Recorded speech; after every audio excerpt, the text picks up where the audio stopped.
Kkooti zibaddemu akayisanya akatagambika oluvannyuma lw'abalamuzi okuyimiriza kediimo kaabwe olunaku lweggulo ne basalawo okudda ku mirimu. Abakozi ba kkooti n'abalamuzi bamaze ebbanga lya ssabiti bbiri nga tebakola. Kino kitegeeza nti emisango gyeyongedde okwetuuma, so nga kino kye kimu ku bizibu kkooti byerudde nga kigulumba nakyo. Wabula olunaku olusoose emirimu gitambula kasoobo ku kkooti ezimu. Abalamuzi ssaako n'abakozi ba kkooti ssaako n'abantu ba bulijjo bakedde kwenenya kkooti ez'enjawulo okulaba ng'ensonga zaabwe zikolebwako. Agikase mu kintu gutusanze nabweru ekimwewuubya ku kkooti kwe kufuna ekiragiro kya kkooti ekigoba omupangisa mu nju ye olwalwo okulemwa okumusasula. Aludde mu nnyumba yange aganye okusasula, aganye okuvaamu, agamba sijja kuvaamu, bwe ngenda yanvuma buvumi, ndi musajja musiraamu ampimula n'okumpimula. Ono akediimo k'abalamuzi akanyumya akaddiŋŋana. Wankosezza nnyo kubanga bano baŋŋamba singa tekwali kwekalakaasa singa ensonga zange zaggwa dda. Kkooti y'emu eno gye tusanze Ruth Kayigwa yawaabira bba okumufuula engoma n'amulirika ng'emigga egitatadde. Ono agamba nti yatuuka n'okumugoba mu nju ssaako n'abaana be.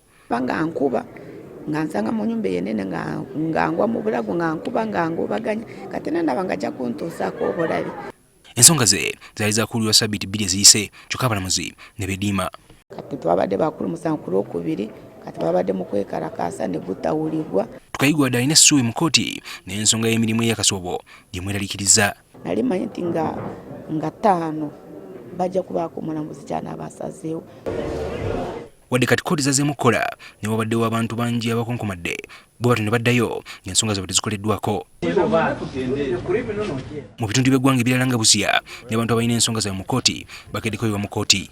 Nfa ku nnaku zeemaze nga ndi mu kkooti muno naye leero nalwo siri kulabako obuyambi bwona.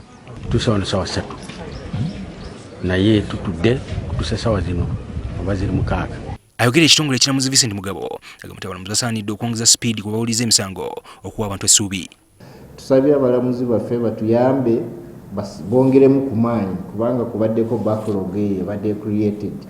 Bongeremu ku maanyi okukolako ku mikwene emisango gye babadde bakoze eki gye badde yesibye. Bukya abalamuzi abamu obutalabikako mu kkooti olwaleero akyesigamiza ku kyokuba nti abantu abamu tebategedde nti akediimo kasaziddwamu.